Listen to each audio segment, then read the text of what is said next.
Hello and happy Thursday, everyone. We are on Chapter 5, The Whomping Willow, if you're following along. Alrighty, we're going to jump right into it. I'm going to show you this picture first off.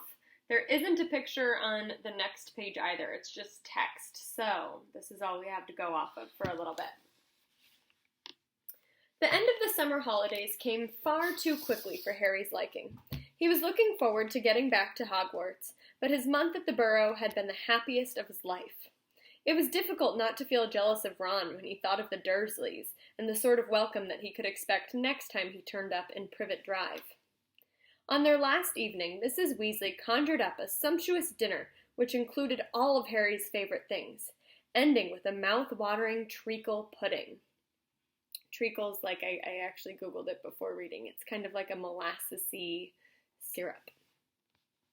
Fred and George rounded off the evening with a display of filibuster fireworks.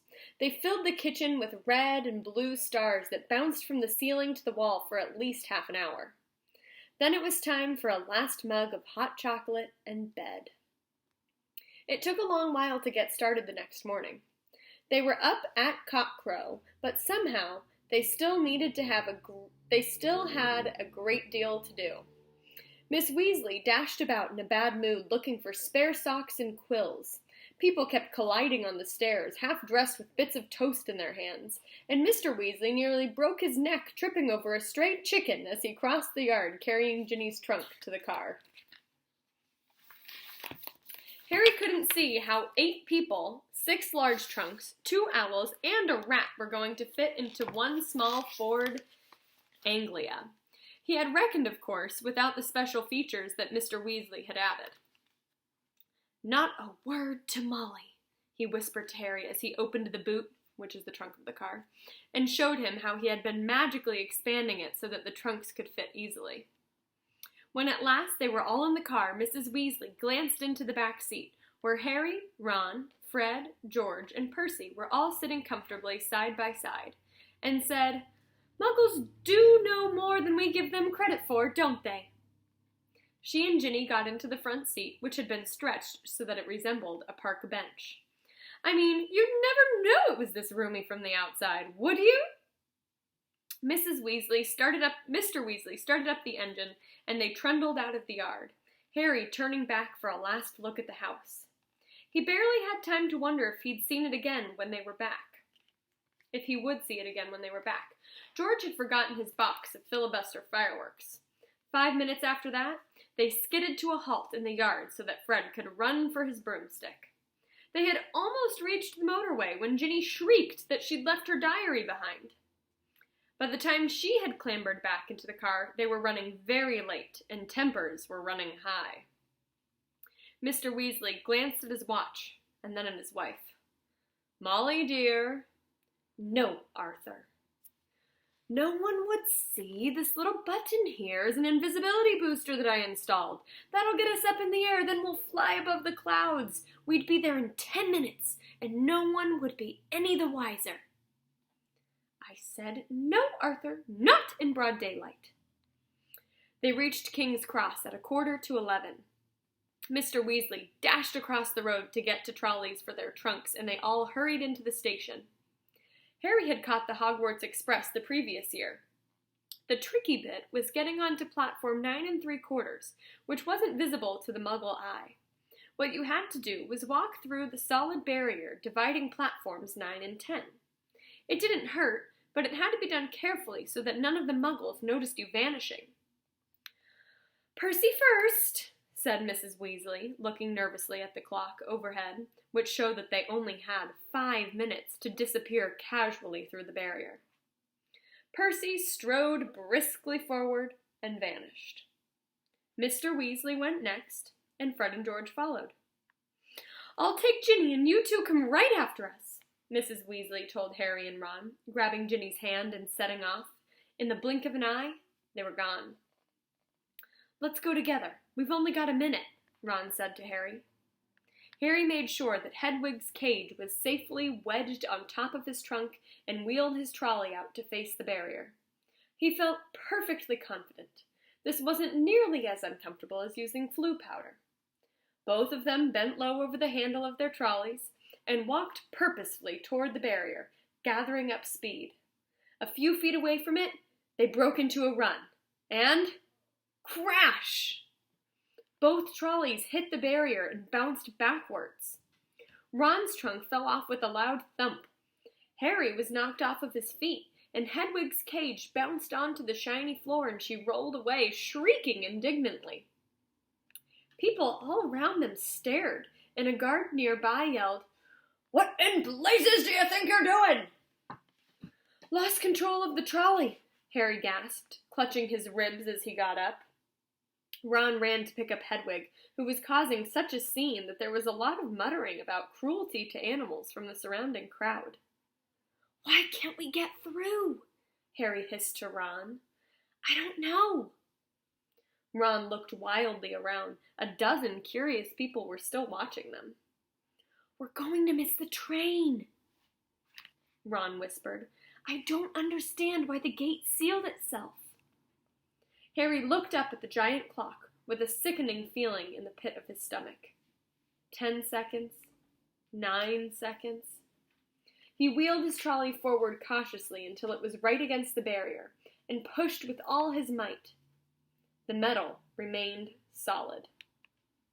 3 seconds. 2 seconds. 1 second.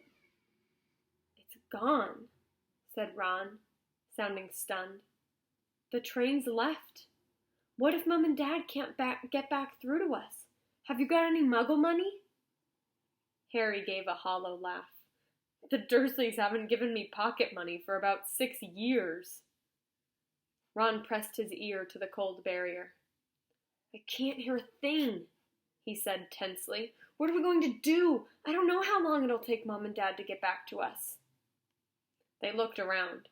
People were still watching them, mainly because of Hedwig's continuing screeches. "I think we'd better go and wait by the car," said Harry.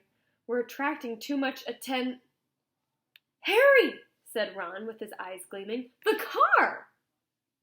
"What about it?" "We can fly the car to Hogwarts. But I thought, we're stuck, right? And we've got to get to school, haven't we? And even underage wizards are allowed to use magic if it's a real emergency. Section 19 or something like that of the restriction of thingy." Harry's feeling of panic suddenly turned to excitement. "Can you fly it?" "No problem," said Ron, wheeling the trolley around to face the exit. "Come on, let's go. If we hurry, we'll be able to follow the Hogwarts Express."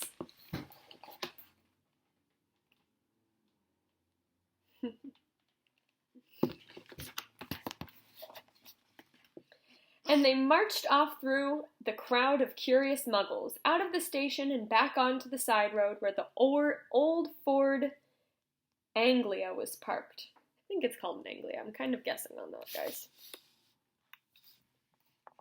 Ron unlocked the cavernous boot with a series of taps from his wand. They heaved their trunks back in, put Hedwig on the back seat, and got into the front.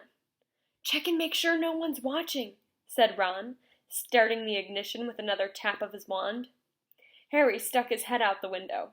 Traffic was rumbling along the main road ahead, but their street was empty. "Okay," he said. Ron pressed a tiny silver button on the dashboard. The car around them vanished, and so did they.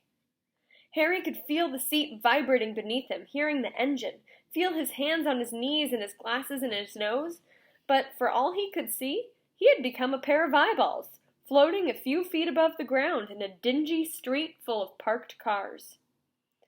"Let's go," said Ron's voice from his right. The ground and the dirty buildings on either side fell away, dropping out of sight as the car rose.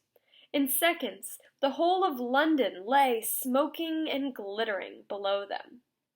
Then there was a popping noise, and the car, and Harry and Ron, reappeared. "Uh-oh," said Ron, jabbing at the invisibility booster. "It's faulty." Both of them pummeled it. The car vanished, and then it flickered back again. "Hold on!" Ron yelled as he slammed his foot on the accelerator. They shot straight into the low, woolly clouds, and everything turned dull and foggy. "Now what?" said Harry, blinking at the solid mass of cloud pressing on them from all sides. "We need to see the train to know what direction to go in," said Ron. "Dip back low again, quickly!" They dropped back beneath the clouds and twisted around in their seats, squinting at the ground. "I can see it!" Harry yelled. "Right ahead! There!" The Hogwarts Express was streaking along below them like a scarlet snake. "Due north," said Ron, checking the compass on the dashboard. "Okay, we'll just have to check on it every half an hour or so. Hold on!" And they shot up through the clouds. A minute later, they burst out into a blaze of sunlight. It was a different world.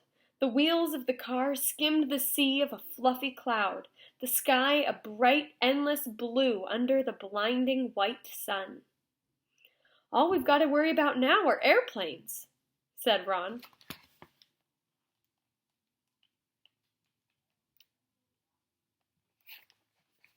They looked at each other and started to laugh.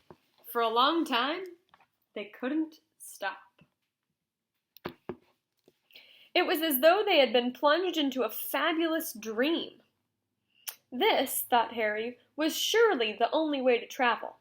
Past swirls and turrets of snowy cloud, in a car full of hot, bright sunlight, with a fat pack of toffees in the glove compartment, and the prospect of seeing Fred and George's jealous faces when they land smoothly and spectacularly on the sweeping lawn in front of Hogwarts Castle. They made regular checks on the train as they flew further and further north, each dip beneath the clouds showing them a different view. London was soon far behind them, replaced with neat green fields which gave way and turned to wide, purplish moors, villages with tiny toy churches, and great cities alive with cars and multicolored ants. Several uneventful hours later, however, Harry had to admit that some of the fun was wearing off. The toffees had made them extremely thirsty, and they had nothing to drink. He and Ron had pulled off their jumpers. Remember, that's a sweater. But Harry's t-shirt was sticking to the back of his seat, and his glasses kept sliding down to the end of his sweaty nose. He had stopped noticing the fantastic cloud shapes now, and was thinking longingly of the train miles below, where you could buy ice-cold pumpkin juice from a trolley pushed by a plump witch. Why hadn't they been able to get onto platform 9 3/4? "Can't be much further, can it?" croaked Ron. Hours later still, as the sun started to sink to the floor of the cloud, staining it a deep pink. "Ready for another check on the train?" It was still right below them, winding its way past snow-capped mountains. It was much darker beneath the canopy of clouds. Ron put his foot on the accelerator and drove them upwards again. But as he did so, the engine began to whine. Harry and Ron exchanged nervous glances. Alrighty, y'all. That's where I'm going to leave you for today. I hope you have a great day.